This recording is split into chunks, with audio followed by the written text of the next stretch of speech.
안녕하세요. 순화교TV 강성광 목사입니다. 오늘은 시편 146편 말씀을 살펴보도록 하겠습니다. 3절입니다. 왕들을 의지하지 말고 사람의 자손들을 의지하지 마십시오. 거기에는 도움이 없습니다. 왕들을 의지하지 말라고 말합니다. 왜냐하면 왕들이 영원한 삶을 살고 있지 않기 때문이죠. 유한한 존재이기 때문에 언제 무너져 내릴지 모르기 때문에 사람을 우리는 의지하지 말아야 된다라는 것입니다. 저는 그게 생각이 나더라고요. 뭐가 생각이 나냐면 두 가지가 생각이 나요. 한 가지는 제가 필리핀에 살 때 대학교 2학년 때였어요. 그때 영어 교육과로 이제 과를 선택하려고 하는데 영어 교육과에 사람들이 너무 많이 몰리다 보니까 절반 정도가 영어 교육과를 들어갈 수가 없는 상황이 되어버린 거예요. 저로서는 되게 고민스러웠죠. 왜냐하면 제가 교육과를 들어간 목적 중에 하나가 영어 교육과를 들어가기 위하여서였었거든요. 근데 이제 거기서 그런 일이 생기니까 제가 무슨 생각을 하게 되냐면, 아, 청탁을 해야겠구나. 이런 생각이 들어서 담당 교수님을 이렇게 찾아가서 이야기도 나누고 또 찾아가는 길이었었어요. 그때 초콜릿을 제가 사서 가는 길이었었거든요.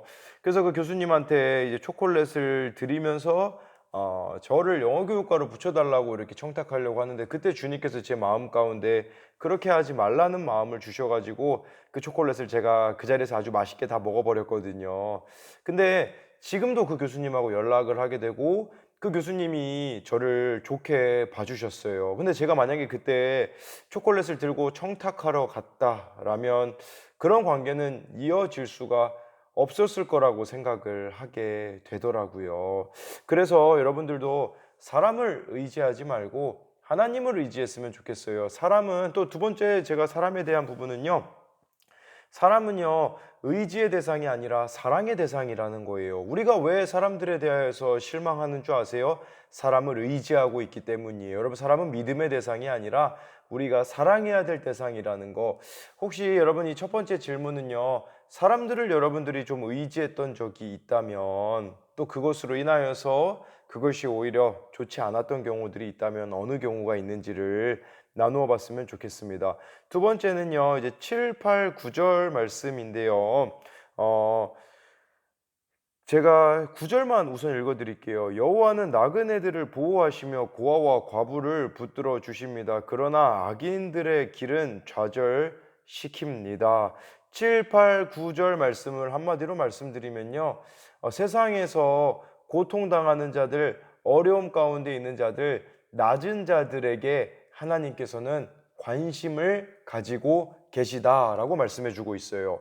근데 왜 이게 성경에 기록되어 있을까요? 하나님이 여기에 관심을 가지고 있다라는 것은 다른 말로 말씀드리자면 여러분들도 여기 이런 사람들에게 관심을 가져야 된다라는 겁니다. 소외된 사람들, 억눌린 사람들, 정말 여러 가지 고통 속에서 살아가고 있는 그 자들에 대하여서 하나님이 관심을 가지고 계시기에 여러분도 그들에게 관심을 갖는 삶을 살아야 되는 것이죠. 제가 오늘부터 다시 이제 학교 앞을 지난주 금요일도 갔지만 오늘 본격적으로 하굣길에 원래는 제가 등굣길에 초코파이 나눠줬었거든요. 하굣길은 뭔가 저에게 좀 부담스러웠었거든요. 근데 이제 하굣길에 가게 되었는데요. 가서 이제 장동규 선생님하고 또 승민이하고 이렇게 같이 가게 됐는데요. 장동규 선생님이 이 초코파이를 나눠주는데 거부당하는 모습을 보았습니다. 그 어떤 아이가 지나가면서 그렇게 얘기했어요.